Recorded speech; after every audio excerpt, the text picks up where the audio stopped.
You're listening to an Airwave Media Podcast.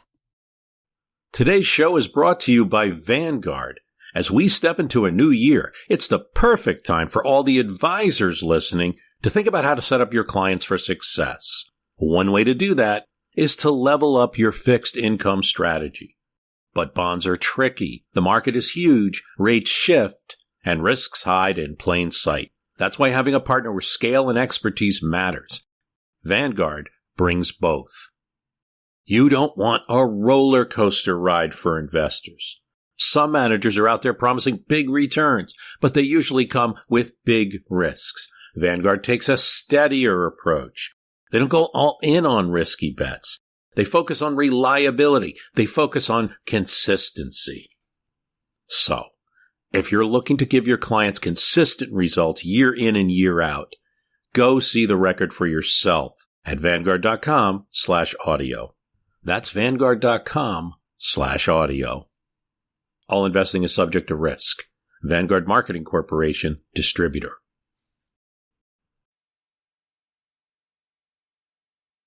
Hello. How you doing? I'm just doing fine. I hope you are. In the 1940s and 50s, Bell Telephone develops a new service, the car phone. Using Western Electric and Motorola, they began offering phones to important people in certain cities and along certain highways. Washington, of course, had this service. It's all based on VHF, the same technology that TV was running on at that time. It's a bit clunky. You had to have a transmitter and a power supply in your trunk, taking a lot of space. There was an antenna on the roof. And it was like one of them old black rotary phones with the handset, coily cable. You pick it up, flick on a switch, and get an operator to call your party. There weren't many subscribers, about 4,000 in the United States. But Lyndon Johnson, majority leader of the Senate, was one of them. He was the first legislator in Washington to have one. And so the story goes that one day when Everett Dirksen, the Republican minority leader, telephones him at his limo and says he's calling from his new car phone. He has one too.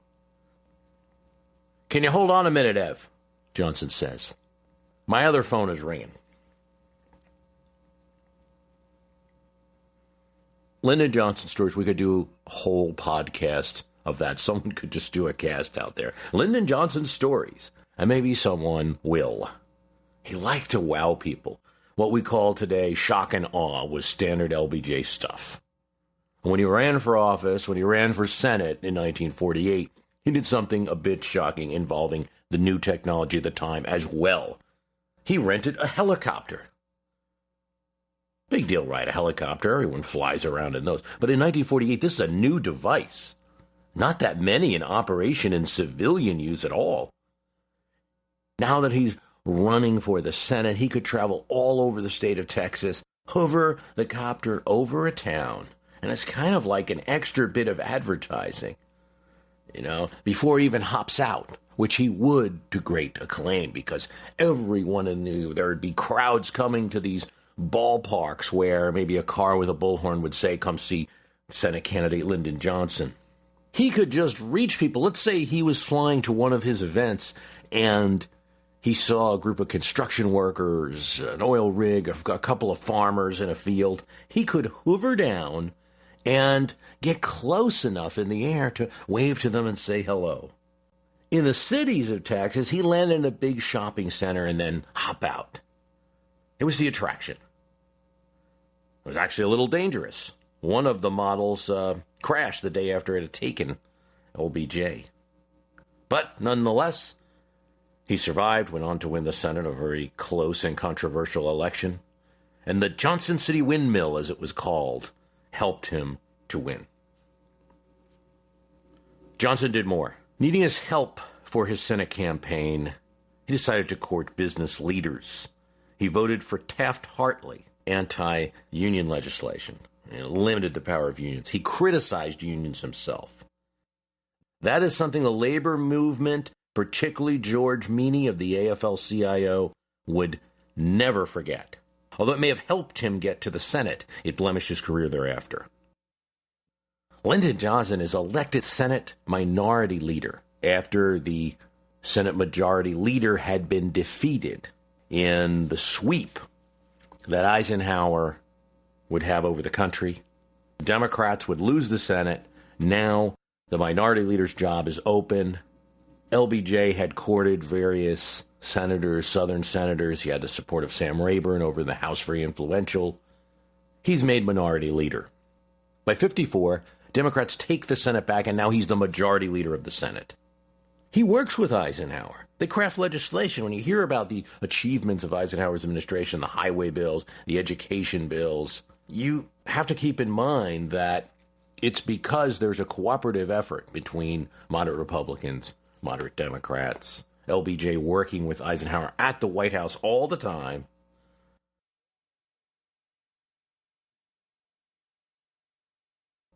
You have to keep this in mind if we're ever going to discuss Lyndon Johnson and John F. Kennedy. Sir, how are you, Mr. President? I'm just doing fine. I hope you are. Oh, yes, I'm doing pretty good. How's Miss Eisenhower? Oh, it's fine. We're leaving for California tomorrow night.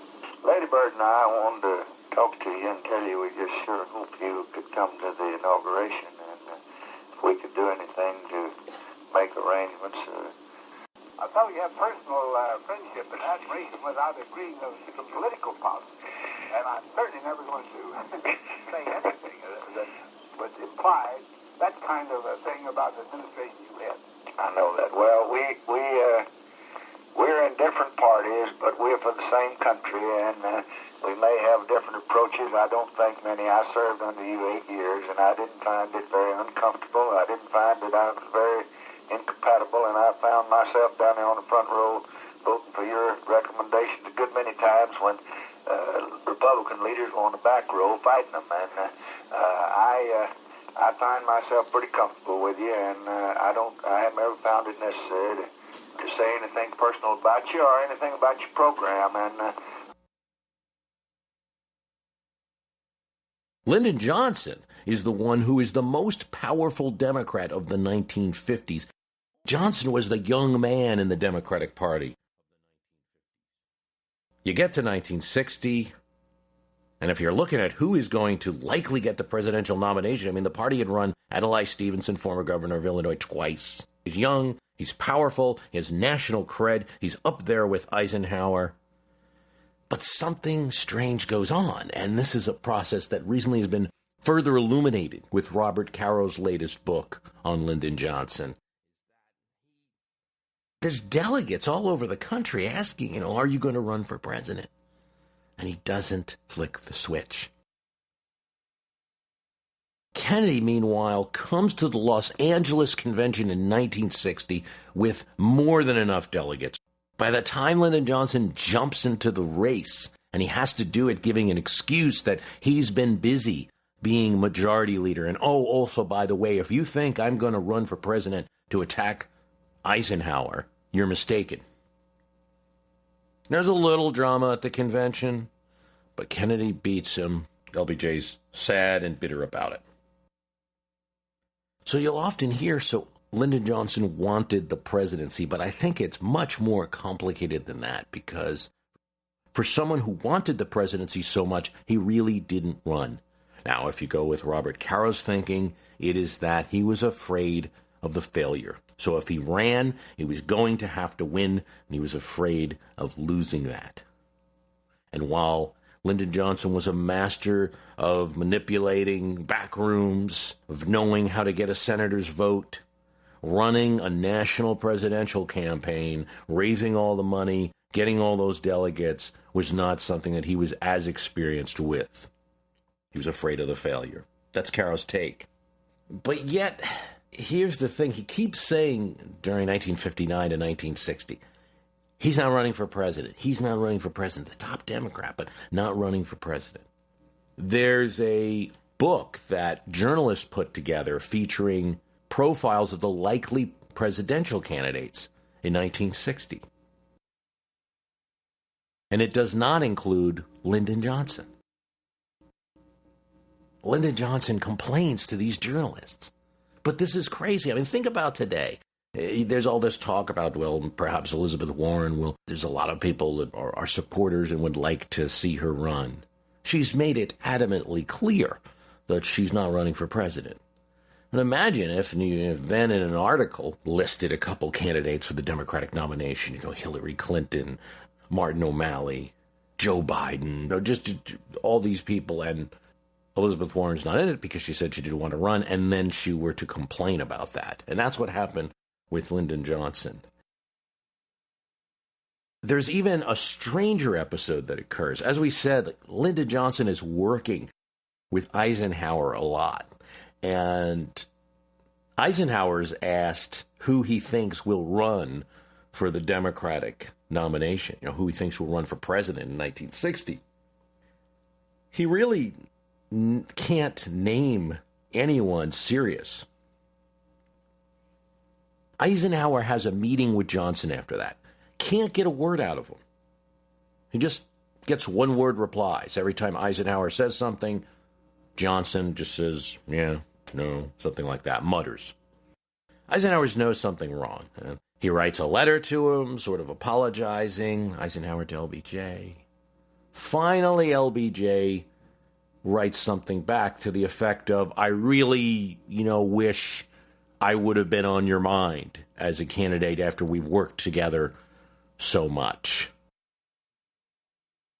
So there's this strange combination of doesn't want to run for the thing directly, maybe wants it handed to him, at least wants the respect, and somehow wants to be magically out there in terms of the discussion about the 1960 race without having actually ran a race. Today's show is brought to you by Vanguard. As we step into a new year, it's the perfect time for all the advisors listening to think about how to set up your clients for success. One way to do that is to level up your fixed income strategy. But bonds are tricky, the market is huge, rates shift, and risks hide in plain sight. That's why having a partner with scale and expertise matters. Vanguard brings both. You don't want a roller coaster ride for investors. Some managers are out there promising big returns, but they usually come with big risks. Vanguard takes a steadier approach. They don't go all in on risky bets. They focus on reliability. They focus on consistency. So, if you're looking to give your clients consistent results year in and year out, go see the record for yourself at Vanguard.com/audio. That's Vanguard.com/audio. All investing is subject to risk. Vanguard Marketing Corporation, distributor. Meanwhile, the Kennedy people are taking delegates. One of the things that Kara does in his book is that in the West, they put Ted Kennedy in charge of getting the Western delegates. And he really reports that most of these guys who are in charge of the state Democratic parties in states, Utah, Colorado, Nevada, New Mexico, Arizona, etc., they're aligned to Lyndon Johnson. He's from Texas. He's closer to the West. But it's easy pickings. And they're able to pick them off individually, and Johnson's not putting up any fight. So what's going on? Then you have a series of hours in the Biltmore Hotel in Los Angeles. Lyndon Johnson is on the 7th floor. Kennedy and his people are on the 9th floor. There are trips back and forth in the elevator. There are phone calls. There's a little disagreement about all the stuff that happens. There are different accounts. Actors have described it in ways that are contradictory with their actual actions. They've described it differently later. But we know this. Kennedy offers Johnson the spot on the vice presidential ticket. Visits him in his hotel suite. Says to him, would you be available for the vice presidency? And Lyndon Johnson says some form of, yes, I would. There's a couple stipulations, and one of the big stipulations, which is interesting and I went off to talk about, is that Sam Rayburn, Speaker of the House, objects to that, and Lyndon Johnson puts it in Kennedy's corner that he would have to overcome any objections that Rayburn has. I was asked this question on Quora, and I'm on Quora.com. Is it possible that Lyndon Johnson manipulated his way into the vice presidency, assuming that Kennedy would die of health issues? And could this be an alternative to the Johnson had Kennedy assassinated conspiracy theory? I would say, look, there's no reason to substitute one bad theory for another bad theory. So I think the answer is no, but I'll go through it a bit. With the first caveat being that, gosh, if anyone was making a movie, LBJ makes such a great suspect, doesn't he? I mean, he's miserable as vice president. He's a power-seeking individual. He's ruthless. That's what makes it all the more difficult. And we'll get into this later, but he's going to tell people that he researched and how many times a vice president succeeds after a president's death. He makes it real easy to think that. But I think I'll start at a different place. I think you really need to get into the discussion of how LBJ became vice president and understand all those facts before you think about anything else, especially this, like, did Lyndon Johnson manipulate his way into the vice presidency? So here's what I'd say about all these events in the Biltmore Hotel and Johnson's nomination for vice president in 1960. The first would be, this was John F. Kennedy's decision, not LBJ's. John F. Kennedy asked Lyndon Johnson to be his vice presidential running mate. He did so over the objections of his brother, some of his key aides, massive objections, as it would turn out. We'll talk more about it, from labor leaders. I mean, when I talk about objections, I mean, we're talking about people who actually want to hit people, to actually have a physical fight over the decision to nominate Johnson. The liberals in the party had triumphed in the convention. And when Kennedy offered Johnson the vice presidential ticket, liberals were enraged. It was like they had given up everything. I mean, the labor leaders are going to be extremely disappointed. The Michigan delegation, the District of Columbia delegation, both threatened that they'll vote for Kennedy, but they are not voting for Johnson for VP. There's talk of a fight on the floor. That this is the kind of thing that happens. Now, it's both sides. When Johnson gives an indication to Kennedy that, yes, he would consider the vice presidency, provides a few stipulations, most important being you got to get Rayburn on board. If Rayburn's not on board, I'm not on board, that kind of thing. An Oklahoma senator, who's a big kind of rough guy, he comes up to Johnson's suite and he threatens to shoot everyone. I mean, this is not exactly, he's not exactly joking. He said he's going to pull out his .38 and shoot everyone if they even think about taking this nomination from those liberals. So you have on both sides literally the type of violent opposition that actually gets close to violence. This Senator Kerr is going to be escorted by Lyndon's aide, Bobby Baker, into the bathroom of the hotel suite. And he end up in a little bit of an altercation. Finally calms down. I give him the reasons why this is going to be a good thing and it could work and all of that. And okay, but let's repeat. Kennedy wanted Lyndon Johnson to be his vice president. This is seen from his actions. Robert Kennedy was not a big fan of this idea. But I think both he and Robert Kennedy, at least John Kennedy and Robert Kennedy, at least agreed on this. In theory, the strategy was right. You needed Lyndon Johnson as vice president to win the South. Kennedy was a northern liberal, senator from Massachusetts. Eisenhower had started making inroads. Eisenhower had won Texas. You needed Lyndon Johnson to win the South. They want to win the general election, not just get the Democratic nomination and then flame out. John F. Kennedy makes it clear to his aide, Kenneth O'Donnell, when Kenneth O'Donnell presents objections. First of all, they need Lyndon Johnson for the South. And second of all, Lyndon Johnson was majority leader. They don't want to anger him. They don't want to anger Sam Rayburn. They want to keep them placated. All right? They get into the presidency. Lyndon Johnson feels snubbed. He's majority leader. He's blocking everything the Kennedy administration wants to do. Not only that, the person in line to succeed Lyndon Johnson is Mike Mansfield. And he tells Kenny O'Donnell, did you ever think that if we put Lyndon Johnson in the vice presidency, we can work with Mike Mansfield, who will work with us better? And Kenneth O'Donnell says, you're right. I hadn't thought of that. So John F. Kennedy goes down at LBJ's behest to Sam Rayburn's hotel suite and convinces him. Sam Rayburn says this has to be completely your decision coming from you. You have to be the one to sell it to your liberal and labor union allies. We're not going to put his name in nomination and have him defeated at the floor. All right? That's your job. You're going to give him a position, counsel, and you're going to, and basically says, you're going to make Lyndon happy. I will do all those things, is what Kennedy responds to Rick with. Now, Rayburn is against the idea of Lyndon Johnson running for vice president, but during the hours at the Biltmore Hotel, he changes his mind, and I think it's for a couple of reasons. Rayburn's thinking is a way to understand Lyndon Johnson's thinking during these moments, by the way. Sam Rayburn doesn't like Nixon. Didn't trust him in the House. This is a guy that was calling his members communists, that was beating some of the House members that he liked. Sam Rayburn had been Speaker since the 40s. Didn't like Nixon. Doesn't like Nixon. Fears Nixon as a president in 1961 and what he's going to do. They could work with Eisenhower.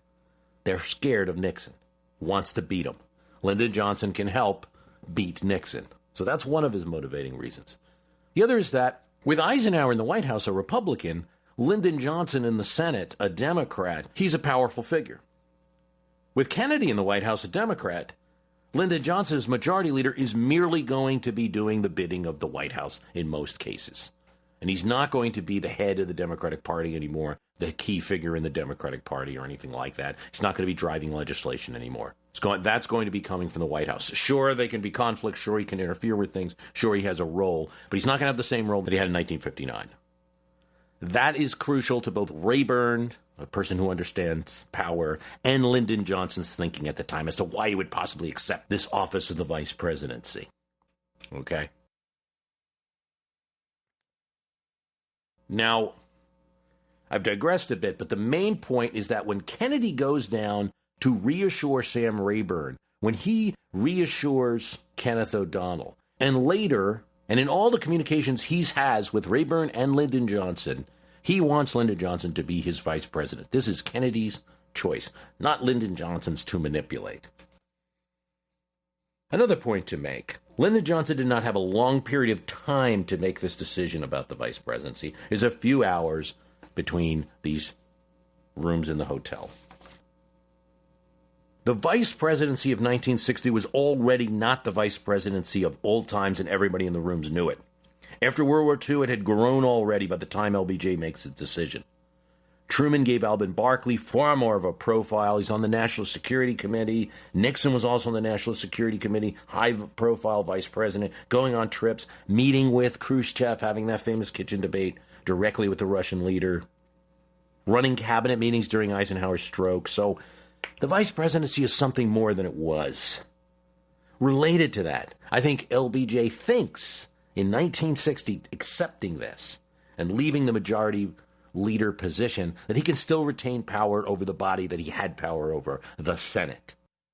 He assumes this. In fact, when he becomes vice president, he has a meeting with senators and says, look, I'm going to try to run things the way I used to from the vice president's office. And they absolutely rebel. This is unexpected. Lyndon Johnson is embarrassed by it and didn't expect it, didn't see it coming. Mike Mansfield says, no, I'm the majority leader now, and I'm running things, or I'm going to resign. Senators vote with him and not with Lyndon Johnson. So he's shut out of the Senate. But he doesn't think this in 1960 at the Biltmore Hotel when he's deciding to accept it. He doesn't think he's giving up control of the Senate. That's an important thing to consider. So there's benefits to the office of vice presidency beyond just becoming president someday. Texas law had been changed to include the famous LBJ rule. So this decision to run for vice president didn't have a huge loss for him at that point. Therefore, for all these reasons, I think it was not shocking that Lyndon Johnson says yes to running for vice president, though some of his personal friends were shocked. Senators were surprised he wanted to leave the body, but he had been a leader for 6 years. He was apt for a change. While Kennedy had health issues, some that are not even well discussed by most Americans even today, there wasn't a reason to suspect that one of the nation's youngest presidents would have died before 1968. Now, getting to those health issues, because it is part of the question.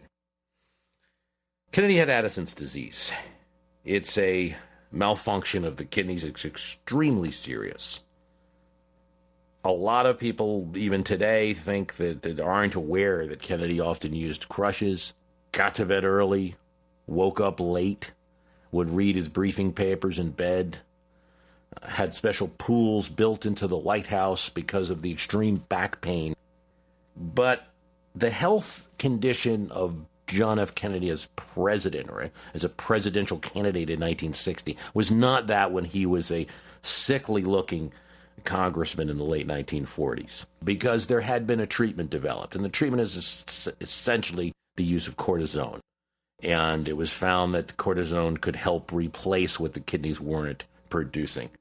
Kennedy would have had severe health issues, or as an older person, but to take that and extrapolate that politicians operating in 1960 would think that Kennedy would die at any time before 1968, I think would have been ludicrous. He was a young, healthy man in all appearance. There's actually a leak during the 1960 convention about it, but Kennedy campaign denies it. I don't think it's credible at that time for anyone to think that, he'll be dead in 4 years or in 8 years' time because of this health condition. I don't think that's a factor in Lyndon Johnson's decision. What complicates this, though, is that in Caro's book, and according to a comment from Claire Booth Luce, writing to the inauguration with Johnson, Claire Booth Luce says that Johnson tells her, I researched it, and 1 out of 7 vice presidents become president. And apparently he did have his staff research that. I still, we're talking about a guy that was very intense and that looked at everything, every political possibility, and I wouldn't see it as the major reason for accepting the vice presidency. I see it as a side reason and one of many things boxes that he checked. Hey, among other things, 1 out of 7 get to be president. So I think too much has been put into that. So no, I don't think any of those things. First of all, I don't think LBJ manipulated his way into the vice presidential nomination. I think that he wasn't in control of that happening.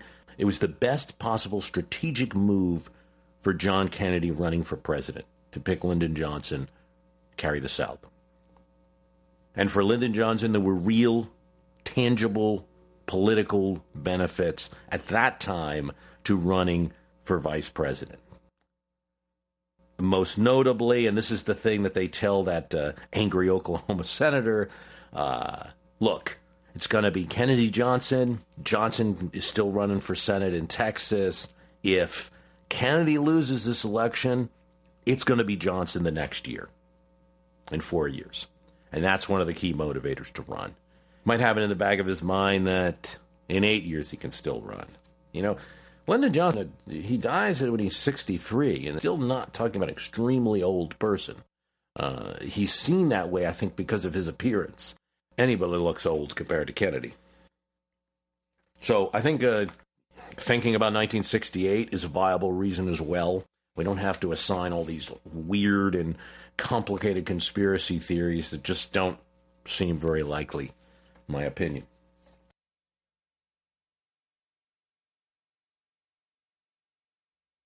Hope you enjoyed this program. The website is www.myhistorycanbeatupyourpolitics.com.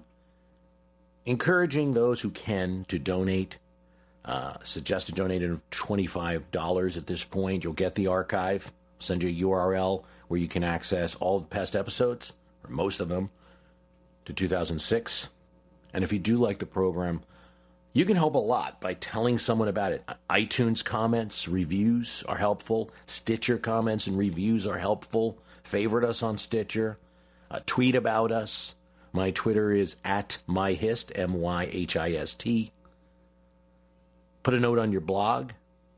Any way you can publicize the program's great. And I do want to thank you for listening.